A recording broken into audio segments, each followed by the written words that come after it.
dengan memperlihatkan Tuan Crab yang sedang mandi uang. Tiba-tiba tercium bau sesuatu yang terbakar.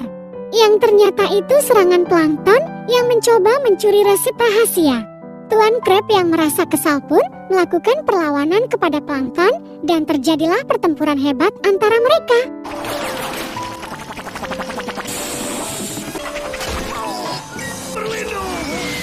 Namun sayangnya, plankton berhasil menangkap Tuan Crab dan SpongeBob dengan senjatanya. Sedikit paksaan dengan menggelitik pantat Tuan Crab. Plankton pun mengancam agar Tuan Crab memberikan resep rahasia Krabby Patty. Dalam keadaan terdesak, SpongeBob keceplosan mengatakan di mana letak formula rahasia.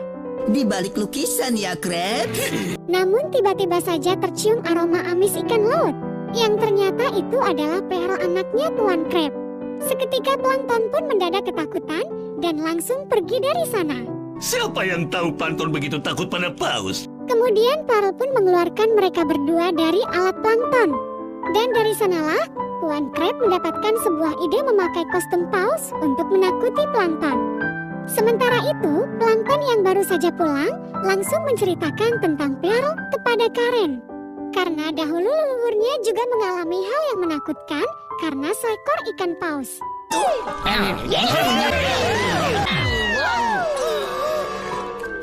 Ia pun menyibukkan diri dengan buang sampah agar lupa dengan ketakutan itu. Namun tiba-tiba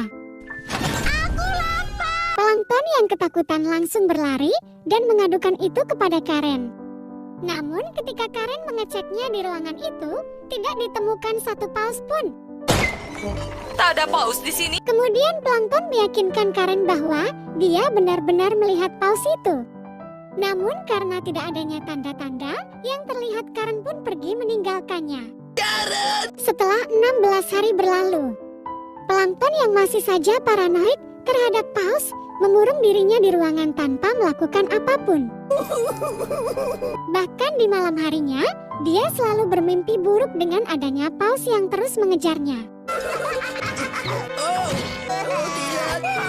Plankton bermimpi dimakan oleh Pearl dan bertemu dengan Katu Buyut yang sudah dimakan juga olehnya. Melihat plankton seperti itu, Tuan Crab yang sebenarnya memakai kostum paus merasa berhasil dengan apa yang telah dilakukannya. Plankton yang merasa hidupnya sudah tidak berdaya berniat mengakhiri hidup. Ia berniat melindaskan badannya ke bus yang melintas di depan Krusty Krab. Namun ketika menunggu ada bus yang lewat, ada SpongeBob yang menghampirinya. Plankton juga mengatakan niatnya untuk mengakhiri hidup dan menyuruh SpongeBob untuk menginjaknya. Tentu saja, hal itu tidak akan SpongeBob lakukan dan ia pergi meninggalkan plankton di sana. SpongeBob pun kembali ke Krusty Krab dan menceritakan itu kepada Tuan Crab. Yang mana bukannya iba Tuan Crab seakan bangga dengan itu semua.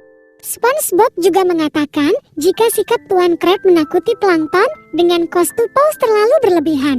SpongeBob pun lalu menemui plankton kembali dan mengatakan jika yang dia lihat sebagai paus adalah Tuan Crab yang memakai Tuan kostum. Crab yang mengenakan kostum paus yang membuatmu ketakutan itu. SpongeBob juga mengatakan Tuan Crab sebenarnya takut kepada badut. Dari situlah plankton mendapatkan sebuah ide untuk balas dendam kepada Tuan Crab. Dan benar saja, ketika Tuan Crab akan kembali menakuti plankton, plankton sudah tidak takut karena ia sudah mengetahui bahwa itu hanyalah kostum paus yang dipakai Tuan Crab. Aku sudah tahu tentang kostum itu. Apa maksudmu? Kemudian plankton balas dendam dengan menggunakan badut yang Tuan Crab takuti.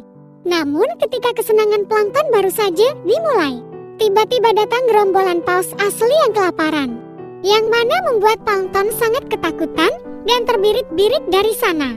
Ayo, aku harus pergi ya. Karena plankton sudah kabur, film pun berakhir.